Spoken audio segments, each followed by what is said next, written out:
La liberté des individus d'exercer certains droits fondamentaux sans subir d'entrave de la part du gouvernement est un élément clé de toute démocratie. Ces droits incluent la liberté d'expression, la liberté d'association et la liberté de réunion.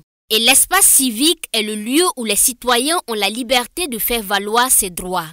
Mais ces dernières années, cet espace se trouve rétréci à cause du contexte sécuritaire limitant ainsi la capacité d'expression des femmes et des jeunes. C'est dans cette optique que l'Association des femmes juristes du Burkina Faso AFJBF entend apporter sa contribution à travers le renforcement des capacités des femmes et des jeunes burkinabés sur le concept de l'espace civique. Cette session elle a été initiée au profit des jeunes et des femmes parce que dans un contexte normal, même les femmes et les jeunes sont moins favorisés.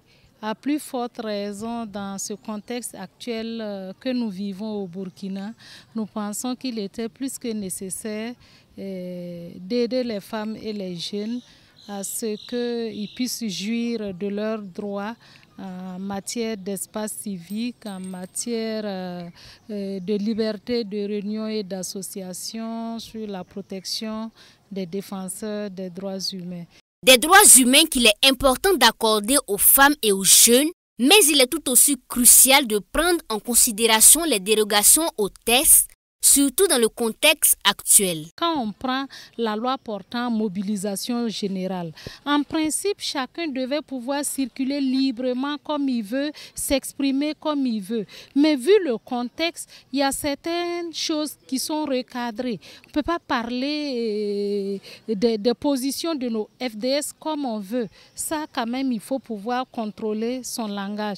On ne peut pas envoyer des messages qui découragent les forces de sécurité sur le terrain. Il faut qu'on s'assure que le message qu'on envoie là, il n'aura pas un impact négatif sur le terrain. Ensuite, l'autorité même peut réguler certaines conduites, genre les couvre-feux pour limiter les mouvements à certaines heures ou bien les moyens d'action. Quand on prend par exemple dans les zones du Sahel, il y a des engins qui ne sont pas autorisés aujourd'hui. Pourtant, on est libre de circuler comme on veut. La sensibilisation vient à point nommé, améliorant ainsi les connaissances des jeunes sur le contexte national de l'espace civique. On a apprécié la prestation. On a eu des notions sur les droits de manifestation, sur la création des associations et nos devoirs sur comment occuper l'espace civique de façon légale. Édifiée, Kadi a quant à elle promis d'être un relais auprès des femmes et jeunes de son association, de sorte à vulgariser les connaissances qu'elle vient d'acquérir. Voilà, nous sommes très fiers. Vraiment, nous allons partager ce que nous avons écouté ici avec notre association, avec notre entourage. En tout cas, la population de l'arrondissement 3 en tout cas sera informée de ce que nous avons écouté ce matin pour renforcer nos capacités. Voilà. C'est le même ressenti chez Rianata. Son souhait est que de telles initiatives se multiplient.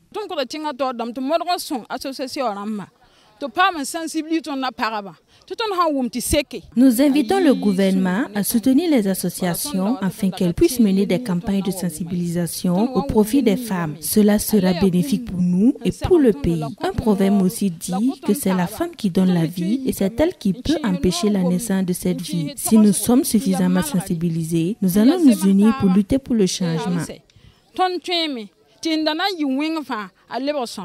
Désormais, 100 jeunes et femmes de l'arrondissement 3 de Ouagadougou ont des connaissances sur le rôle du citoyen burkinabé pour un élargissement et une protection de l'espace civique au Burkina Faso.